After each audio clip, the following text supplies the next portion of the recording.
at farm level and technology including IT-based support. The implementation of the Kane-Betwa link project at an estimated cost of 44,605 crores will be taken up.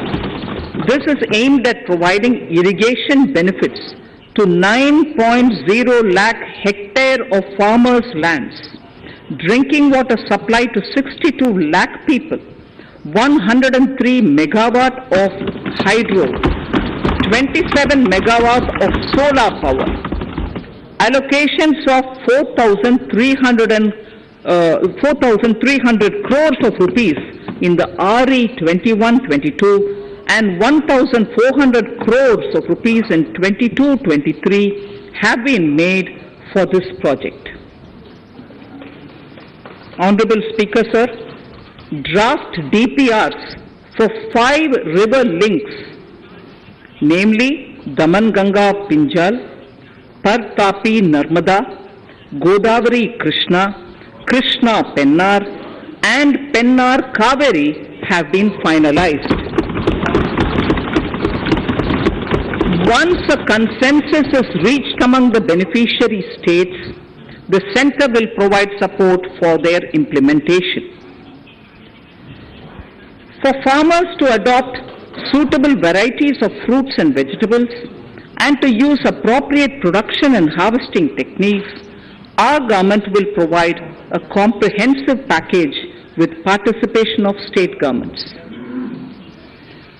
MSMEs, Udyam, eShram, NCS and ASEAN portals will be interlinked. Their scope will be widened. They will now perform as portals with live organic databases, providing G2C, B2C and B2B services. These services will relate to credit facilitation, skilling and recruitment with an aim to further formalize the economy and enhance entrepreneurial opportunities for all. Emergency Credit Line Guarantee Scheme has provided the much needed additional credit to more than 130 lakh MSMEs.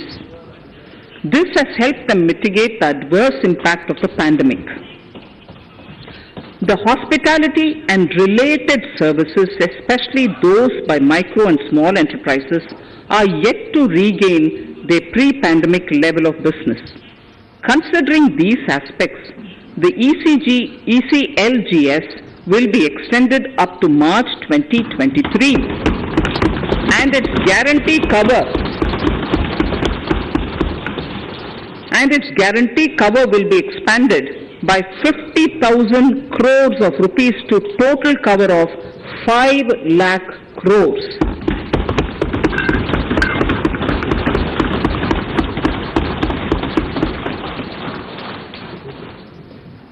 With the additional amount being earmarked exclusively for the hospitality and related sectors. Credit Guarantee Trust for Micro and Small Enterprises, CGT-MSE, scheme will be revamped with required infusion of funds. This will facilitate additional credit of 2 lakh crore for micro and small enterprises and expand employment opportunities.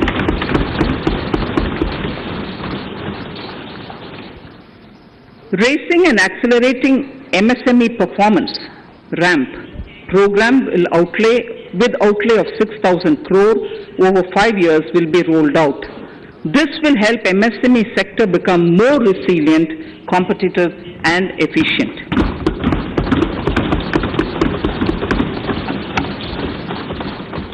Skilling programs and partnership with the industry will be reoriented to promote continuous skilling avenues, sustainability and employability.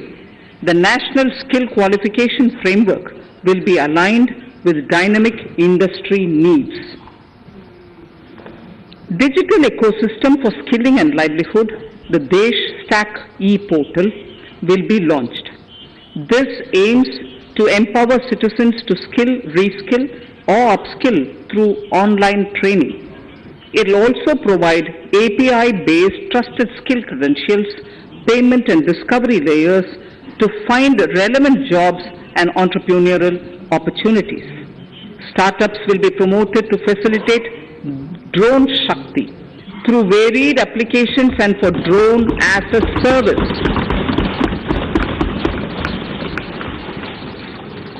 In select ITIs in all states, the required courses for skilling will be started. Due to the pandemic-induced closure of schools, our children, particularly in the rural areas and those from scheduled castes and scheduled tribes and other weaker sections, have lost almost 2 years of formal education. Mostly, these are children in government schools. We recognize the need to impart supplementary teaching and to build a resilient mechanism for education delivery. For this purpose, One Class, One TV channel program of PM E-Vidya will be expanded from 12 to 200 TV channels. This will enable all states to provide supplementary education in regional languages for classes 1 to 12.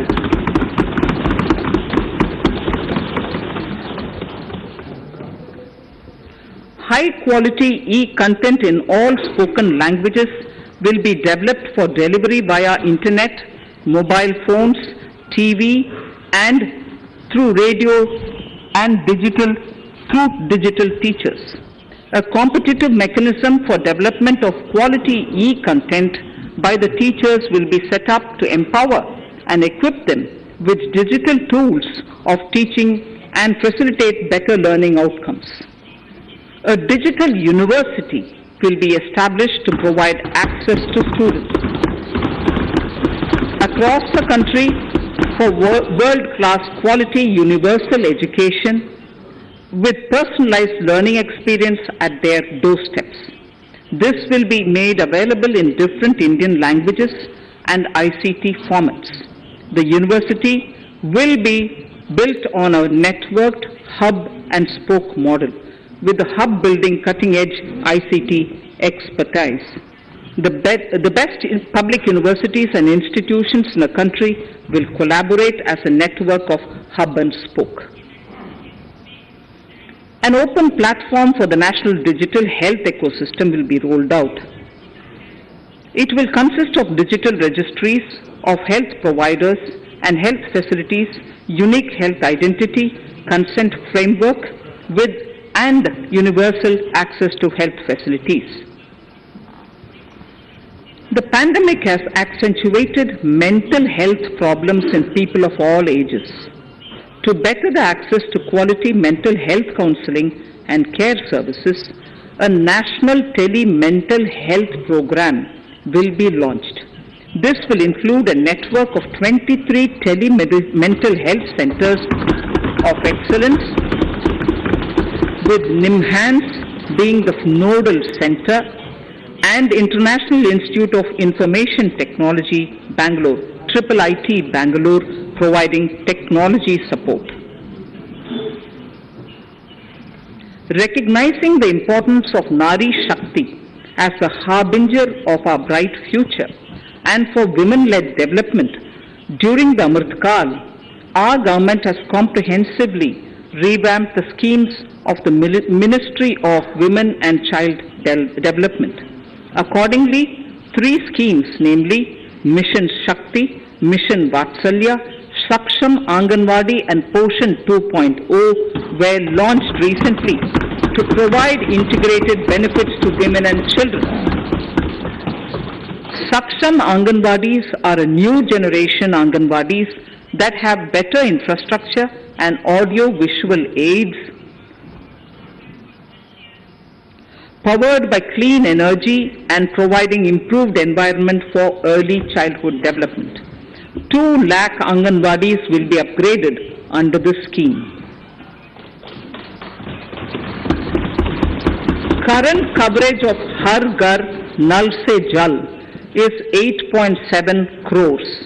Of this, 5.5 crore households were provided tap water in last 2 years itself. Allocation of 60,000 crores of rupees has been made with an aim to cover 3.8 crore households in 2022 and 23. In 22-23, 80 lakh houses will be completed for the identified eligible beneficiaries of the PM Awas Yojana, both rural and urban. 48,000 crores is allotted for this purpose. The central government will work with the state governments for reduction of time required for all land and construction related approvals, for promoting affordable housing for middle class and for the economically weaker sections in urban areas. We shall also work with the financial sector, regulators, to expand access to capital along with reduction in cost of intermediaries.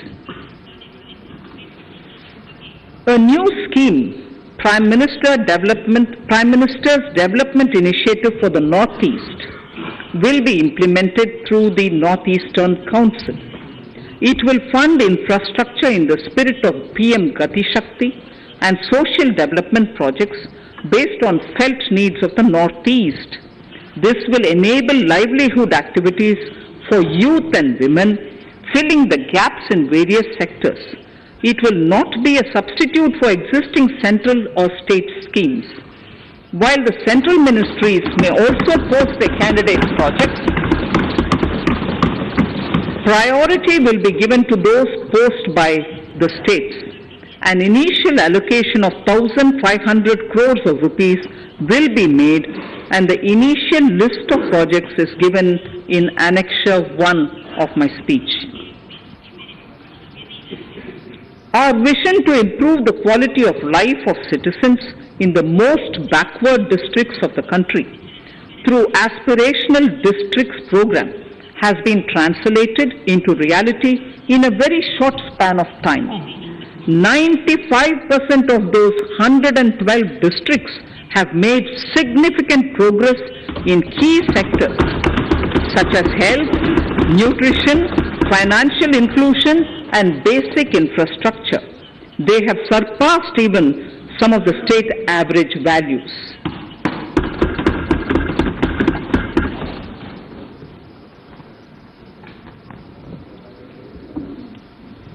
However, in those districts, some blocks continue to lag. In 22-23, the program will focus on such blocks in those districts. Border villages with sparse population, limited connectivity and infrastructure often get left out from the development gains. Such villages on the northern border will be covered under a new Vibrant Villages program.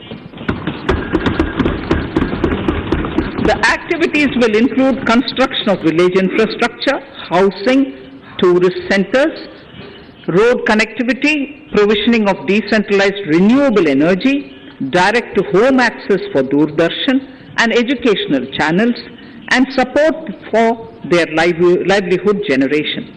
Additional funding for these activities will be provided.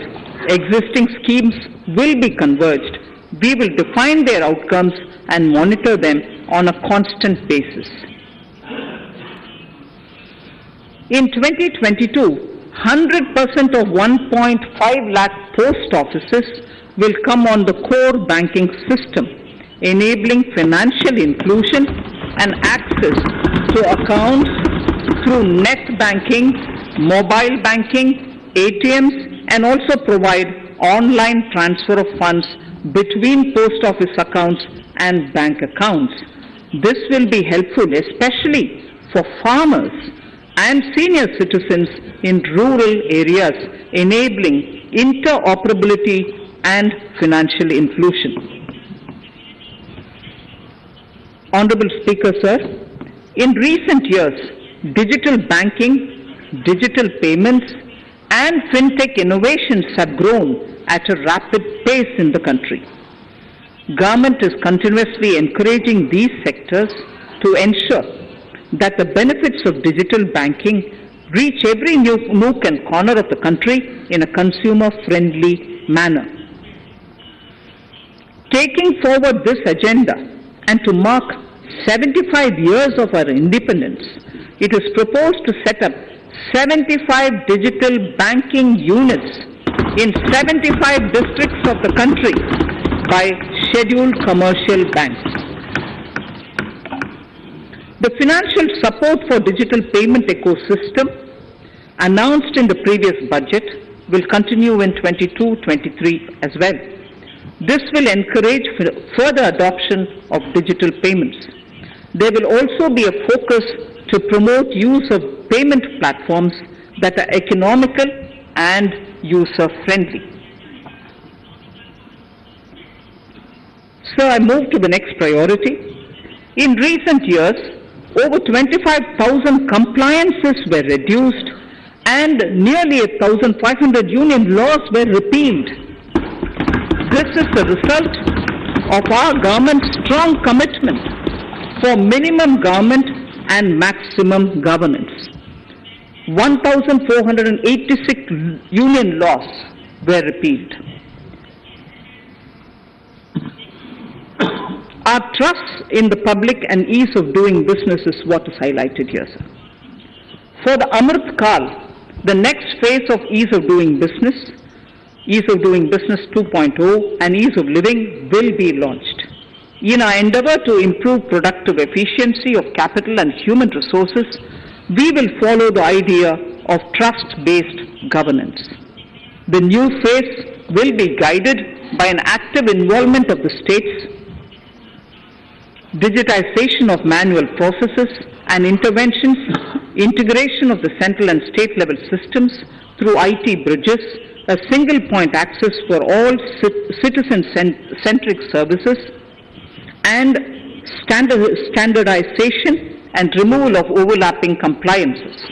Crowdsourcing of suggestions and ground-level assessment of the impact with active involvement of citizens and businesses will be encouraged. A single window portal, Parivesh, for all green clearances was launched in 2018. It has been instrumental in reducing the time required for approvals significantly. The scope of this portal will be expanded to provide information to the applicants based on location of units. Information about specific approvals will be provided. It will enable application for all 4 approvals through a single form and tracking of the process through Centralized Processing Center Green, CPC Green. E-passports. The issuance of e-passports using embedded chip and futuristic technology will be rolled out in 22-23 to enhance the convenience for the citizens in their overseas travel. By the time of India at 100, nearly half our population is likely to be living in urban areas. To prepare for this, orderly urban development is of critical importance. This will help realize the country's economic potential, including livelihood opportunities for the demographic dividend. For this, on the one hand, we need to nurture the megacities and their hinterlands to become current centers of economic growth. On the other, we need to facilitate Tier 2 and Tier 3 cities to take on the mantle in the future. This would require us to reimagine our cities into centers of sustainable living with opportunities for all, including women and our youth. For this to happen, urban planning cannot continue with a business as usual approach. We plan to steer a paradigm change. A high-level committee of reputed urban planners, urban economists, and institutions will be formed to make recommendations on urban sector policies, capacity building, planning, implementation, and governance. For urban capacity building, support will be provided to the states. Modernization of building bylaws, town planning schemes, transit-oriented development will be implemented. This will facilitate reforms for people to live and work closer to the mass transit systems. The central government's financial support for mass transit projects and Amrit scheme will be leveraged for formulation of action plans and their implementation for facilitating the TOD and TPS by the states. For developing India-specific knowledge in urban planning and design, and to deliver certified training in these areas, up to 5 existing academic institutions in different regions will be designated as centers of excellence. These centers will be provided endowment fund of 250 crore each. In addition, the AICTE will take the lead to improve syllabi, quality and access of urban planning courses in other institutions. We will promote a shift to use of public transport in urban areas. This will be complemented by clean tech and governance solutions, special mobility zones with zero fossil fuel policy and EV vehicles. Battery swapping policy. Considering the constraint of space in urban areas, for setting up charging stations at scale, a battery swapping policy will be brought out and interoperability standards will be formulated.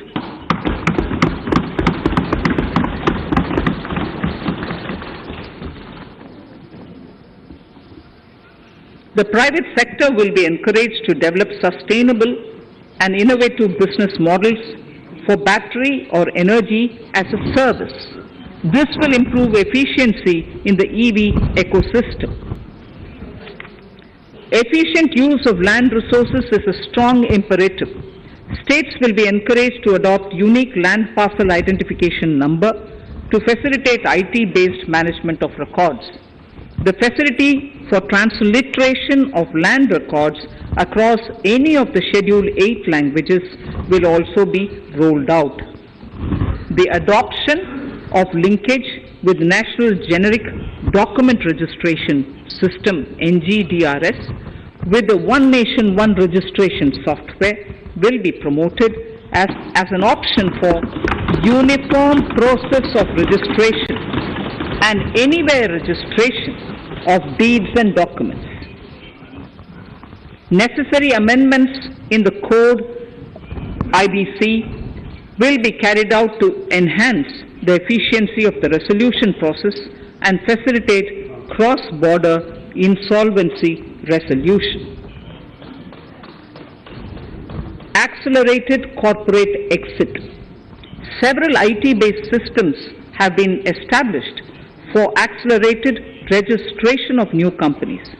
Now the Center for Processing Accelerated Corporate Exit, CPACE, will process re-engineering, will be established to facilitate and speed up the voluntary winding up of these companies from the currently required 2 years to less than 6 months. Government procurement. Government rules have recently been modernized for the needs of Amritkal. The new rules have benefited from the inputs from various stakeholders. The modernized rules allow use of transparent quality criteria besides cost and evaluation of complex tenders. Provisions have been made for payment of 75% of running bills mandatorily within 10 days and for encouraging settlements of disputes through conciliation. As a further step to enhance transparency and to reduce delays in payments, a completely paperless, end-to-end online e-bill system will be launched for use by all central ministries for their procurements. The system will enable the suppliers and contractors to submit online their digitally signed bills and claims and track their status from anywhere. To reduce indirect cost for suppliers and work contractors, the use of surety bonds as a substitute for bank guarantee will be made acceptable in government procurements. Business such as gold imports may also find this useful. IRDAI, insurance regulator, has given the framework for issue of surety bonds by insurance companies. AVGC Promotion Task Force. The animation, visual effects, gaming and comic, the AVGC sector, offers immense potential to employ youth. An AVGC Promotion Task Force with all stakeholders will be set up to recommend ways to realize this and build domestic capacity for serving our markets and the global demand. Telecom sector. Telecommunications in general and 5G technology in particular can enable growth and offer job opportunities. Required spectrum auctions will be conducted in 2022 to facilitate rollout of 5G mobile services within 2022-23 by private telecom providers. A scheme for design-led manufacturing will be launched to build a strong ecosystem for 5G as part of the production-linked incentive scheme. To enable affordable broadband and mobile service proliferation in rural and remote areas, 5% of annual collections under the Universal Service Obligation Fund will be allocated. This will promote R&D and commercialization of technologies and solutions. Our vision is that all villages and their residents should have the same access to e-services, communication facilities, and digital resources as urban areas and their residents.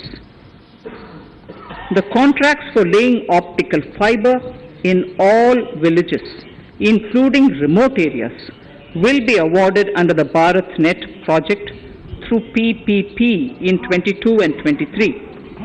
Completion is expected in 2025. Measures will be taken to enable better and more efficient use of the optical fiber.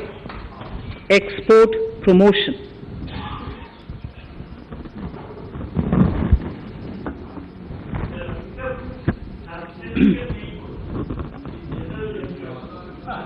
The Special Economic Zones Act will be replaced with a new legislation that will enable the states to become partners in development of enterprise and service hubs. This will cover all large existing and new industrial enclaves to optimally utilize available infrastructure and enhance competitiveness of exports. Atmanirbharta in defense. Our government is committed to reducing imports and promoting Atmanirbharta in equipment for the armed forces. 68% of the capital procurement budget will be earmarked for domestic industry in 22-23, up from 58% in 21-22. Defense R&D will be opened up for industry, startups and academia, with 25% of defense R&D budget earmarked. Private industry will be encouraged to take up design and development of military platforms and equipment in collaboration with DRDO and other organizations through SPV model. An independent nodal umbrella body will be set up for meeting wide-ranging testing and certification requirements. Artificial intelligence, geospatial systems and drones, semiconductor and its ecosystem, space economy, genomics and pharmaceuticals, green energy and clean mobility systems have immense potential to assist sustainable development at scale and modernize the country. They provide employment opportunities for our youth and make Indian industry more efficient and competitive. Supportive policies, light touch regulations, facilitative actions to build domestic capacities and promotion of research and development will guide the government's approach. For R&D in the sunrise opportunities, in addition to efforts of collaboration among academia, industry and public institutions, government contribution will be provided. Energy transition and climate change. The risks of climate change are the strongest negative externalities that affect India and other countries. As Honorable Prime Minister said at the COP26 summit in Glasgow last November, and I quote, "What is needed today is mindful and deliberate utilization instead of mindless, destructive consumption," unquote. The low-carbon development strategy, as enunciated in the Panchamrit that he announced is an important reflection of our government's strong commitment towards sustainable development. The strategy opens up huge employment opportunities and will take the country on a sustainable development path. This budget proposes several near-term and long-term actions accordingly. Solar power. To facilitate domestic manufacturing for the ambitious goal of 280 gigawatts of installed solar capacity by 2030, an additional allocation of 19,500 crores for PLI, production-linked incentives, for manufacturing of high-efficiency modules with priority to fully integrate manufacturing units from polysilicon to solar PV modules will be made. Honorable Speaker, sir, the circular economy transition is expected to help in productivity enhancement as well as creating large opportunities for new businesses and jobs. The action plans for 10 sectors such as electronic waste, end-of-life vehicles, used oil waste, toxic and hazardous industrial waste are already ready. The focus will now be on addressing important cross-cutting issues of infrastructure, reverse logistics, technology upgradation, and integration with informal sector. This will be supported by active public policies covering regulations, extended producers' responsibilities, framework, and innovation facilities. 5 to 7% biomass pellets will be co-fired in thermal power plants, resulting in carbon dioxide savings of 38 MMT annually. This will also provide extra income to farmers and job opportunities to locals and help avoid stubble burning in agricultural fields. Saving energy is an important aspect of the energy management. Hence, energy efficiency and savings measures will be promoted. This will be done in large commercial buildings through the energy service company business model.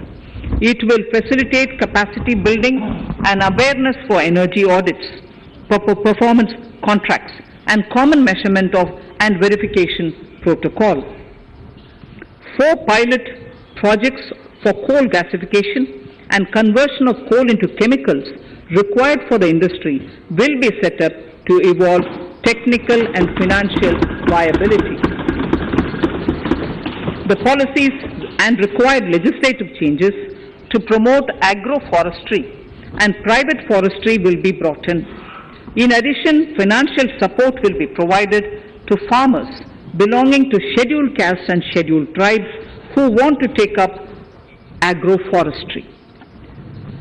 Honorable Speaker, I now move to the fourth priority, financing of investments. Capital investment holds the key to speedy and sustainable economic revival and consolidation through its multiplier effect. Capital investment also helps in creating employment opportunities, induced enhanced demand for manufactured input from large industries and MSMEs, services from professionals, and help farmers through better agri-infrastructure. The economy has shown strong resilience to come out of the effects of the pandemic with high growth. However, we need to sustain that level to make up for the setback of 2020-2021. As outlined in para 5 earlier, the virtuous cycle of investment requires public investment to crowd in private investment. At this stage, private investments seem to require that support to rise to their potential and to the needs of the economy. Public investment must continue to take the lead and prime the private investment and demand in 2022-23. Considering the above imperative, the outlay for capital expenditure in the union budget is once again being stepped up sharply by 35.4% from 5.54 lakh crore in the current year to 7.50 lakh crores in 22-23. This has increased to more than 2.2 times the expenditure of 2019-20. This outlay in 22-23 will be 2.9% of the GDP. Effective capital expenditure